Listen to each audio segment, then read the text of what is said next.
오늘 우리에게 주시는 하나님의 말씀은 요한복음 20장 24절로 29절 말씀입니다.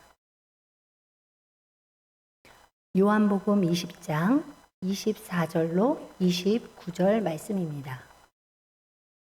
자, 저와 여러분이 함께 교독하시겠습니다. 제가 먼저 읽습니다.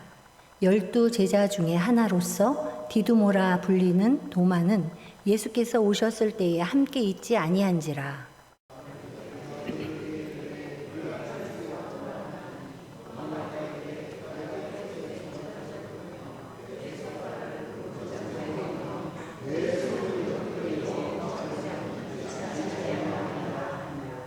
여드레를 지나서 제자들이 다시 집 안에 있을 때에 도마도 함께 있고 문들이 닫혔는데 예수께서 오사 가운데 서서 이르시되 너희에게 평강이 있을지어다 하시고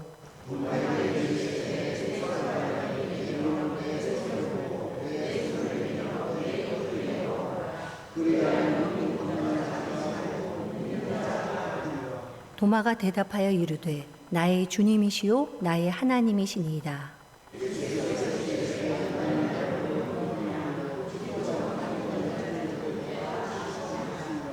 아멘.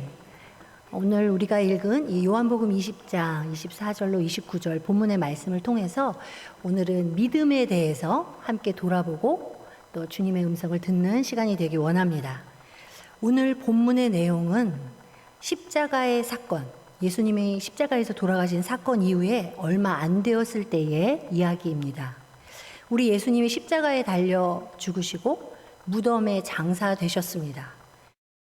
자, 예수님을 3년 반이나 따라다녔던 제자들에게는 정말 큰 충격적인 사건이었고 그들의 마음은 아마 절망 가운데 그리고 자기들의 무기력함에 대해서 분노하고 여러 가지 마음이 있었을 거예요. 또 주님을 지켜드리지 못했다는 후회도 그들 가운데는 있었을 겁니다.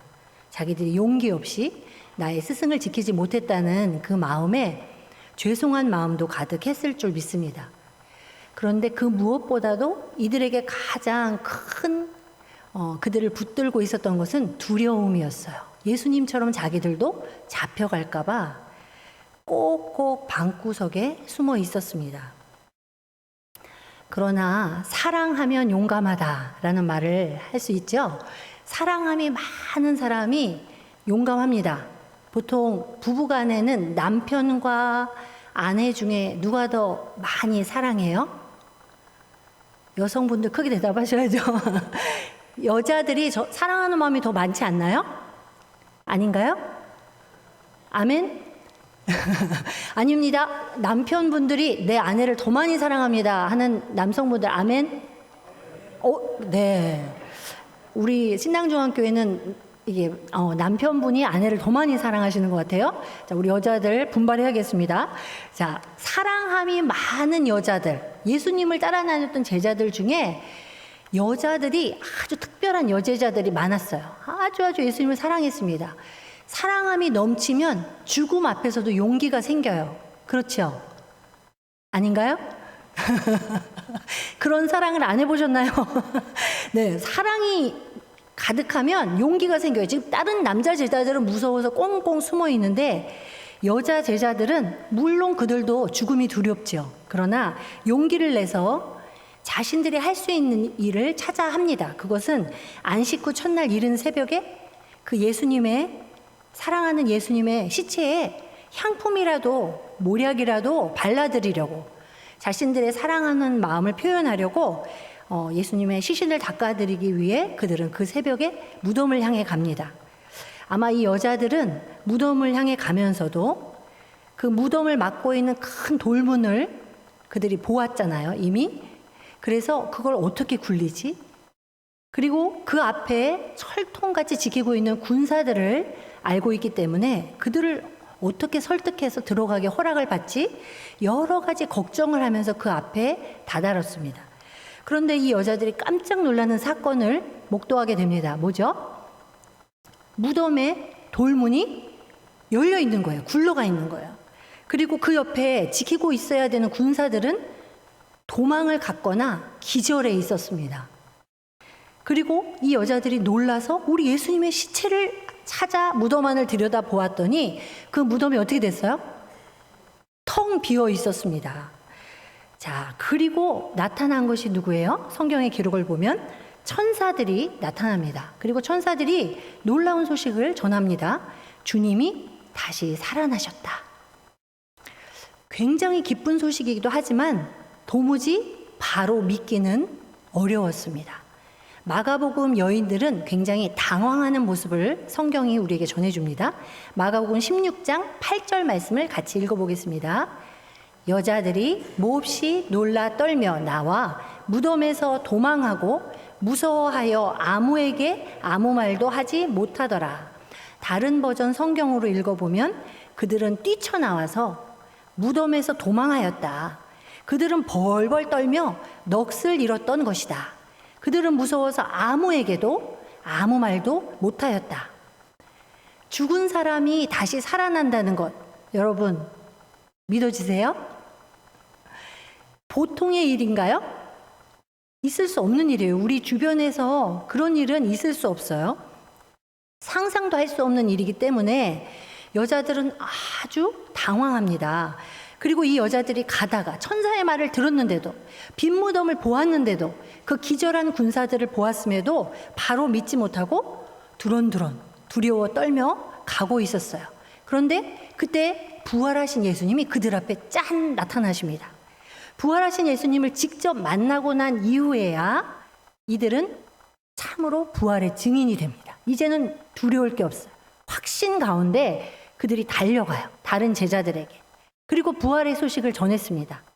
하지만 이 소식을 들은 다른 제자들 역시 어떤 반응을 보이지요? 어처구니 없는 말로 여겼다. 자, 누가복음 24장 11절 말씀을 함께 읽겠습니다. 시작. 사도들은 그들의 말이 허탄한 듯이 들려 믿지 아니하나. 이것이 바로 부활의 놀라운 역사적인 우리의 이 구원의 놀라운 중요한 사건, 이 부활의 사건을 접한 최초의 제자들의 그들의 반응이었습니다. 부활 소식에 사람들이 처음부터 다 할렐루야, 아멘, 믿습니다, 이렇게 믿음의 반응을 보인 것이 아니라는 것입니다. 그들은 굉장히 연약한 모습으로 의심하고 두려워하고 바로 믿지 못합니다. 수없이 이 제자들은 예수님과 함께 잤고 함께 먹고 예수님이 하신 놀라운 기적 사건을 수없이 보았어요. 예수님께서 또 여러 번 자신의 죽음과 부활에 대해서도 가르쳐 주셨습니다. 그런데 막상 자신들의 눈앞에 이 죽은 자가 살아났다라는 사실이 믿기 어려웠던 것으로 보입니다. 이런 제자들의 반응에 아주 대표적인 결정적인 인물이 우리가 읽은 본문의 주인공 누구죠? 도마입니다. 사람들은 즐겨서 도마의 이름 앞에 수식어를 붙여요. 뭐죠? 의심 많은 이라는 수식어를 붙입니다. 의심 많은 도마. 여러분 많이 그렇게 부르죠? 우리가. 네. 근데 이 말을 할 때는 마치 난 안 그런 척. 난 안 그래. 도마만 그래. 네. 하지만 정말 우리는 도마와 다를까요? 우리의 믿음은 정말 엄청 굳건한가요? 이 시간에는 하나님 말씀을 통해서 우리의 믿음을 한번 돌아보길 원합니다. 자, 의심이라는 단어의 뜻을 한자로 살펴보면 의심할 의라는 한자가 있습니다. 이 글자는 방향을 정하지 못하고 있는 모습을 이렇게 모양을 따라서 형상을 따라 만든 글자라고 합니다. 보여주실까요? 네. 의심의. 이 의심의자는 비수나 화살, 갈고리, 창을 보고 두려워서 거기 길을 못 가는 거예요. 갈림길에서 나가야 되는데 발을 딱 멈추는 것. 이것이 이제 의심의자라고 하는데요. 이것으로부터 의심하다, 확신하지 못하다, 불확실하다라는 여러 의미가 파생되었다고 합니다. 즉, 어떤 상황이나 사실에 대해서 내가 확신하지 못하고 마음속에 이리 갈팡 저리 갈팡 갈등이 있어요. 그런 상태를 바로 이 의심이란 단어로 씁니다. 확신이 없고 우리가 흔들흔들한 그런 상태에서는 굳건하게 나의 마음을 지키는 것이 어렵습니다. 또한 무엇인가를 충성되게 계속 붙드는 것도 어렵습니다. 의심은 관계를 깨트리고 또 사람들 사이에서도 어떤 의심이 생기면 오해가 깊어져요. 그렇죠, 여러분. 삶 가운데 누군가에게 조그만 의심이 하나 생기면 그 의심이 점점 더 빨리 풀어야 되는데 그렇지 않으면 점점 그것이 오해의 골이 깊어지고 감정의 골이 깊어져서 그 관계가 굉장히 악화되는 그런 상황을 우리가 많이 보게 됩니다. 사람과 사람 사이 관계에서도 의심이 이렇게 관계를 깨고 흔드는데 우리가 하나님을 믿는 믿음 생활 안에서도 이 의심은 마귀의 최고의 무기가 될 수 있다라는 사실입니다. 믿음은 무엇일까요? 믿음은 성경에서 믿음은 바라는 것들의 실상이요 보지 못하는 것들의 증거니라고 말씀합니다. 눈으로 하나님이 보이나요? 안 보여요. 눈으로 보이지 않은 하나님을 신뢰와 의지로 바라보는 것. 대단한 거죠? 보이지 않는데 바라보는 것. 그것이 믿음이에요. 그 하나님과 굳건한 관계를 형성해요. 그리고 친밀해. 아주 서로 사귐이 있는 거예요. 친밀한 관계. 또 인내와 순종함과 충성함으로 끝까지 그 관계를 붙드는 것. 그런 모든 행동적인 차원까지를 모두 아우르는 말이 믿음이래요. 우리가 인간의 이성을 사용해서 이해가 가능한 수준을 그래서 넘어서는 겁니다. 우리 삶의 전 영역에 있어서 바깥으로 드러나는 하나님에 대한 신뢰, 헌신, 충성을 의미하는 단어다 볼 수 있습니다. 믿음이 그러니까 엄청 쉬운가요? 어려운가요? 그렇게 단순하게 나 믿어 라고 쉽게 말하기는 어렵습니다. 믿음은 좀 굉장히 결단과 끝까지 애씀과 노력과 붙들려고 하는 그리고 삶의 모든 영역에서 그걸 드러내 보여주는 충성이 필요한 그런 단어입니다. 히브리서 11장 6절 말씀에 우리가 어렵지만 믿음을 지켜야 되는 이유가 있습니다. 히브리서 11장 6절 말씀 함께 읽습니다. 믿음이 없이는 하나님을 기쁘시게 하지 못하나니 하나님께 나아가는 자는 반드시 그가 계신 것과 또한 그가 자기를 찾는 자들에게 상 주시는 이심을 믿어야 할지니라. 아멘. 하나님께서는 우리가 믿음으로 살아야 하나님을 기쁘시게 하는 삶을 살 수 있다라고 분명히 말씀하십니다. 그러면 우리가 믿는 믿음의 내용, 우리는 무엇을 믿는가? 내가 무엇을 믿지? 여러 가지로 믿음을 정의해 볼 수 있지만 오늘은 세 가지로 제가 말씀드려 보겠습니다. 첫 번째, 우리가 믿는다. 우리는 무엇을 믿는가? 창조주 하나님이 계시다고 믿습니다. 아멘? 네. 이것은 단순히 이성적으로 말로만, 머리로만 끄덕끄덕 인정하는 그런 인정이 아니라 모든 삶 속에서 포함되어 언제, 어디서나 하나님이 계신 것처럼 사는 것이 믿는 거예요. 두 번째, 우리가 믿는다라고 하는 것은 하나님과 그분의 아들, 독생자 예수 그리스도를 나의 주님입니다 라고 고백하고 그분을 끊임없이 찾고 나의 주님의 말씀을 듣고 그 말씀을 따르는 것이 믿음입니다. 아멘. 세 번째, 우리가 믿는다는 것은 하나님은 어떤 분이라고 우리가 믿냐면 우리 믿는 자들에게 아버지가 되어주시고 우리들에게 반드시 우리의 기도에 응답하시고 축복하시는 분이다. 우리 하나님 아버지는 우리에게 가장 좋은 것을 주시고 우리의 삶을 인도하시는 분이다 라고 믿는 것입니다. 아멘. 우리의 믿음의 내용이 이런 거예요. 자, 본문으로 돌아가서 부활하신 주님이 처음 제자들을 찾아오셨을 때 그 자리에 도마가 있었나요? 없었나요? 없었어요. 도마가 없었어요. 그래서 도마는 여인들이나 처음 대했던 그 제자들과 마찬가지로 이 놀라운 부활 사건을 전해 들었을 때 예수님을 만났다고 하는 그 소식을 들었을 때 이성적으로 납득이 가지 않았어요.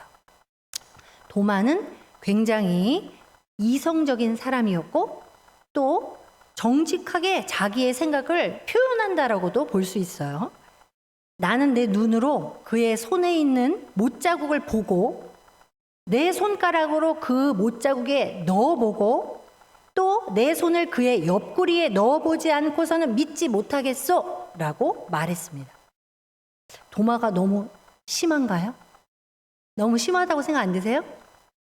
우리의 이 믿음의 어르신들이 볼 때 아니 이런 예수님을 그렇게 못 믿어? 이렇게 할 수 있잖아요. 도마 좀 심한 녀석이네. 우리가 이렇게 생각이 들 수 있습니다. 네. 어떻게 예수님의 제자가 저럴 수가 있어? 응? 그러면 우리는 이 상황 속에 도마하고 입장을 바꿨을 때 우리는 정말 전에만 들었을 때 도마보다 나은 믿음의 반응을 보였을까? 굳건한 믿음의 인물이 되었을까? 스스로 한번 마음속으로 생각해 보세요. 그런데 저를 생각해 보면 저는 또 도마와 똑같았을 것 같아요. 하나님께서 우리 모두에게, 저에게 구원자 되어주시고 죄에서 우리를 구원해 주셨어요. 우리는 그렇게 고백합니다. 또 세상 가운데서 우리를 딱 선택해서 특별하게, 세상에 많은 사람들은 지금 TV 앞에 앉아 있을 거 아니에요. 근데 우리는 이 자리에 저녁에 이렇게 캄캄한데 나와서 여기서 이렇게 하나님 앞에 예배하고 말씀 듣고 찬양하고 기도하고 있습니다. 하나님께서 우리를 세상 가운데서 구별하여 불러주시고 그리스도인이다 라고 칭해주시고 하나님의 아들이다, 딸이다, 사랑한다 인쳐주시고 또 내 안에는 처음 만난 예수님에 대한 첫사랑의 고백이 다 있으시죠? 다 있으세요. 성령의 체험 경험 있으시죠? 뜨겁게 만났어요. 그동안 수없이 또 하나님에 대한 신앙 고백도 여러 번 했습니다. 그런데 가만히 정직하게 나의 삶의 태도나 나의 생각과 모든 어떤 결정을 할 때에 내 모습을 가만히 들여다보면 나는 날마다 의심합니다. 나는 날마다 믿음이 적은 자입니다. 믿음이 적은 자여 왜 의심하였느냐? 예수님께서 수제자 베드로에게 하신 말씀이에요. 수제자 베드로 예수님께 크게 칭찬받고 엄청 믿음에 좋은 그런 제자였지만 무리를 걷다가 어때요? 파도를 예수님을 바라보지 않고 파도를 쳐다보다가 물속으로 빠져들어갈 때 주님께 막 살려달라고 외치죠. 그때 주님께서 베드로의 손을 잡으시면서 하신 말씀이 믿음이 적은 자여 왜 의심하였느냐. 믿음의 최대의 적수는 의심입니다. 우리는 늘 자신의 믿음을 돌아봐야 돼요. 나는 끊임없이 의심하고 있는 그런 존재인데도 깨닫지 못하고 자기가 의심하는지도 모르고 신앙생활을 한다면 문제입니다. 자신의 믿음을 돌아보고 수없이 내 믿음을 흔드는 의심의 덩어리들을 구별하여 떨쳐버려야 합니다. 내 안에는 끊임없이 어떤 문제를 만날 때마다 정말 하나님이 계신 거야? 하나님이 이 기도를 들어주실까? 수없이 의심이 밀려옵니다. 그러나 우리는 사탄의 시험에 흔들리지 않도록 끊임없이 이 믿음이 굳건히 세워지도록 의심을 버릴 수 있도록 기도해야 합니다. 도마와 같이 끊임없이 의심하고 흔들리는 우리의 믿음을 성령님 굳건히 붙들어 주시옵소서 하고 항상 기도해야 할 줄로 믿습니다. 도마가 의심하며 불신하며 이렇게 말한 후에 오늘 본문에서 여드레 뒤에 예수님이 제자들 가운데 다시 또 찾아오셔서 평안의 인사를 건넨 후 도마를 탁 쳐다보십니다. 그리고 도마에게 말씀하시는 거예요. 요한복음 20장 27절 말씀 함께 읽습니다. 도마에게 이르시되 내 손가락을 이리 내밀어 내 손을 보고 내 손을 내밀어 내 옆구리에 넣어보라. 그리하여 믿음 없는 자가 되지 말고 믿는 자가 되라. 내 손가락을 이리 내밀어라 도마야. 내 손을 만져봐. 내 손을 내 옆구리에 넣어보렴. 그리고 의심을 떨쳐버리고 믿음을 가져라 라고 예수님 말씀하십니다. 주님은 오늘 믿음이 연약한 우리들에게 다가오셔서 꾸중하지 않으십니다. 또한 그냥 버려두지도 않으십니다. 다가오시고 계속 두드리시고 가까이 찾아오셔서 말씀하십니다. 의심을 버리고 믿음을 가져라. 예수님은 우리 모두를 바른 믿음으로 인도하기 위해 당신의 십자가 상처를 내보이시면서 말씀하십니다. 의심을 버리고 믿음을 가져라. 주님이 내보이시는 이 상처는 우리들 한 사람 한 사람의 죄를 대속하기 위해 죽으신 사랑의 흔적입니다. 십자가 없는 부활이 있나요? 없습니다. 십자가 없이 진정한 믿음도 없습니다. 그런데 우리 현대 교인들은 사실 십자가 이야기는 싫어합니다. 부활의 기쁨만 이야기해 주는 걸 더 좋아해요. 복된 이야기를 해달라. 부담스러운 이야기는 하지 말고 좋은 이야기를 좀 해주세요. 그러나 죄송합니다. 십자가 없이는 부활의 승리도 없습니다. 그래서 우리 주님이 철저히 십자가에서 모든 죄를 짊어지신 겁니다. 갈라디아서 2장 20절 말씀 함께 읽습니다. 내가 그리스도와 함께 십자가에 못 박혔나니 그런즉 이제는 내가 사는 것이 아니요 오직 내 안에 그리스도께서 사시는 것이라. 이제 내가 육체 가운데 사는 것은 나를 사랑하사 나를 위하여 자기 자신을 버리신 하나님의 아들을 믿는 믿음 안에서 사는 것이라. 아멘. 주님의 손바닥과 옆구리에 난 상처를 본 후 도마는 부활하신 주님을 분명하게 믿게 되었습니다. 그는 비로소 주님을 나의 주님, 나의 하나님이라고 고백합니다. 주님은 나의 하나님이시며 나의 주인이시며 내 삶의 주관자이십니다. 라고 믿음의 성숙한 고백을 하게 됩니다. 오늘 본문을 통해 하나님께서는 우리에게도 의심을 버리고 매 순간 너의 의심을 떨쳐버리고 믿음의 성숙을 가지라 라고 요구하십니다. 이 땅만 쳐다보고 사는 삶이 아니라 우리가 비록 이 땅에 살지만 하나님을 쳐다보고 살아야 합니다. 이 땅에 살면 고난도 끊임없이 오고 슬픔도 오고 때때로 삶의 무게가 버겁게 느껴지는 그런 수많은 일들이 우리에게 다가옵니다. 그때 주님, 이 고난과 십자가들을 다 제 앞에서 싹 치워주십시오 라고 기도하지 맙시다. 그렇게 기도하기보다 주님, 이 고난과 십자가들을 기도하며 넉넉히 이길 수 있도록 도와주시옵소서 라고 기도합시다. 우리의 신앙의 여정 속에서 부담스럽고 때때로 힘들고 나에게 주어지는 십자가가 답답하고 힘들어도 부활의 기쁨이 우리에게 보장되어 있다, 약속되어 있다 라는 것을 믿고 그것을 넉넉히 돌파해 나가는 든든한 믿음을 가지시기 바랍니다. 또한 의심과 질문들이 우리의 신앙생활 가운데 밀려올 때 두려워하지 마시기 바랍니다. 주님이 절대로 꾸중하지 않으십니다. 오히려 고난 속에서의 질문들, 의심들 가운데 우리가 기도하며 답을 찾고 그 의심을 떨쳐버리고 십자가의 고난 뒤 부활의 기쁨을 바라보며 한 걸음 믿음의 진보를 얻기를 우리 주님은 원하십니다. 돌파의 믿음의 주인공들이 되기를 원하십니다. 모든 이 땅에서의 삶을 내가 주인인 것처럼 사는 것이 아니라 하나님이 계심을 분명히 기억하고 인정하며 맡겨주신 모든 일들을 충성되게 감당하는 삶.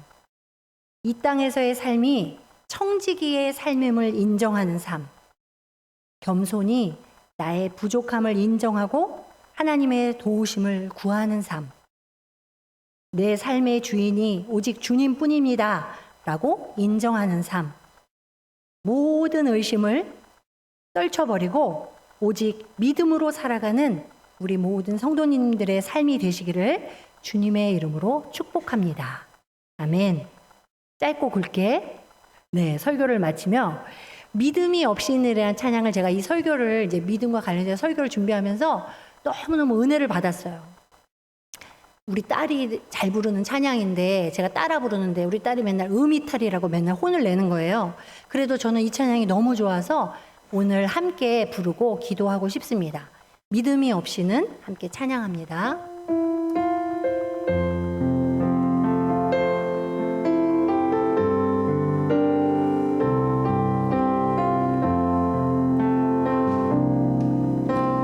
주님, 제 마음이 너무 둔해서 주님을 볼 수 없습니다.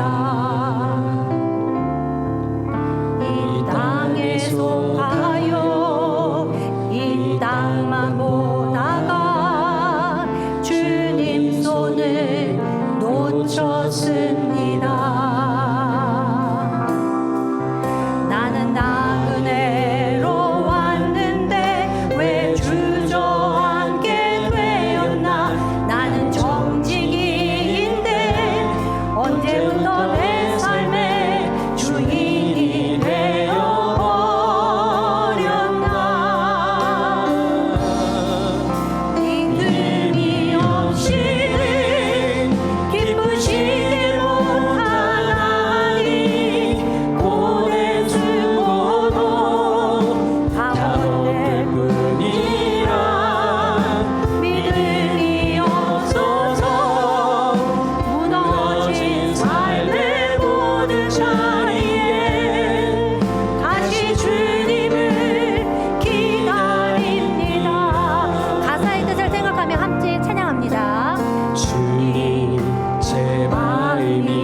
없습니다.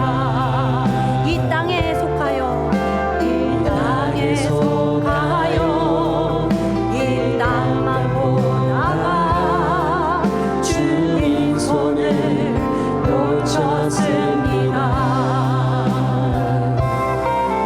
나는 나대로 왔는데 왜 주저앉게 되었나. 나는 정직인인데 언제부터 내 삶의 주인이 되어버렸나.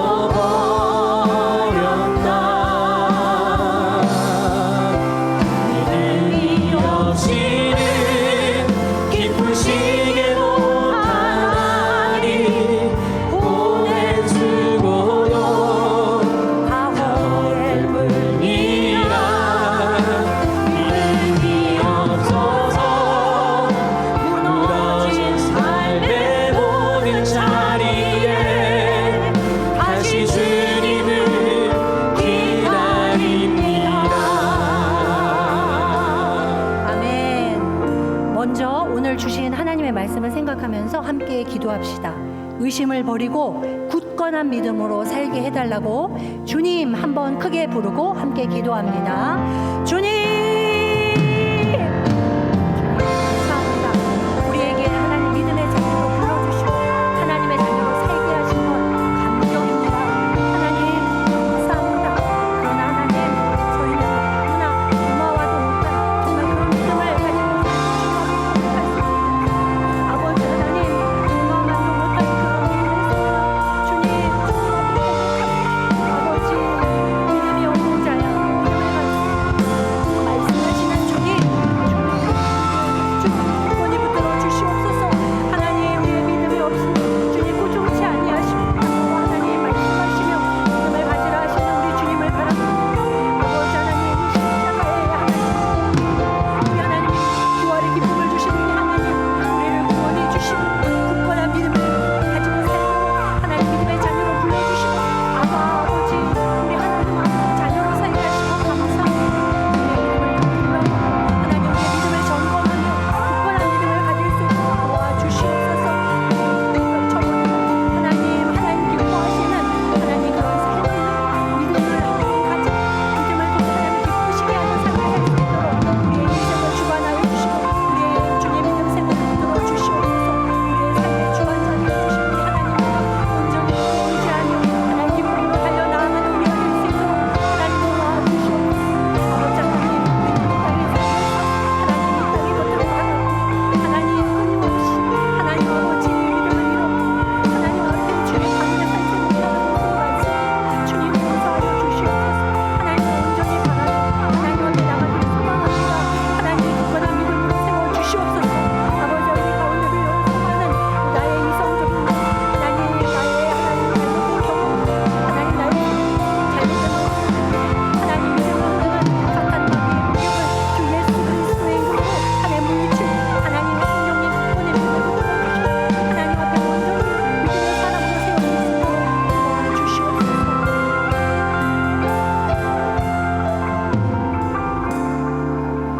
믿음으로 살라 저희에게 다가와 말씀해 주시는 사랑의 주님. 끊임없이 저희는 문제를 만납니다. 절망적인 상황과 시험도 닥쳐옵니다. 의심도 몰려옵니다. 이 문제와 아픔을 이겨낼 힘과 지혜를 주시옵소서. 굳건한 믿음을 붙들어 주시옵소서. 의심을 버리고 매 순간 믿음으로 당당히 이겨나가게 도와주시옵소서. 예수 그리스도의 이름으로 기도합니다.